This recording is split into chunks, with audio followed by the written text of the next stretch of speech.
Listen, I know the piece of crap story they told you. That if you clean up the place, they'll pay to have your tires fixed. Right? It's a lie. You're here to be a human sacrifice. You're here to be eaten alive.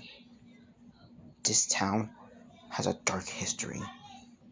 And it all began with this place from the depths of hell. The nostalgia Wonderworld was built in 1978 by the brainchild of Samuel Theodore Henderson.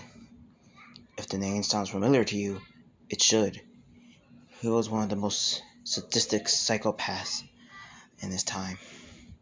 Samuel spent most of the time cultivating similar killers, and these were the most depraved people you could ever imagine.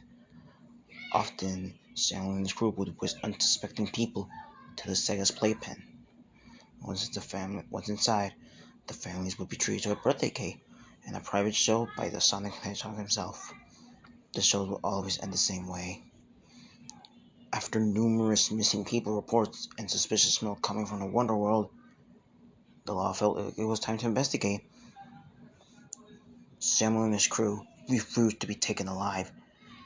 After the police entered the playpen, they discovered that Samuel and the others took their own lives in a voodoo ritual. Those familiar with voodoo magic speculate that the ritual was some sort of Damballa chant, where the memory and the consciousness of the living relocate to non-living entities, those being the mascots themselves. 10 years later, the place reopens with a new owner. He tries to keep the public unaware of his terrifying past. Things are wrong from the start.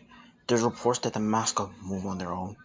Some would say things that they weren't under programming, with the killer's actual voices.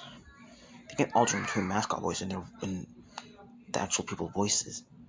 And they're killing feast on customers. After several horrifying incidents, the Wonderworld closes its doors once again. Have you been listening to what I've been saying?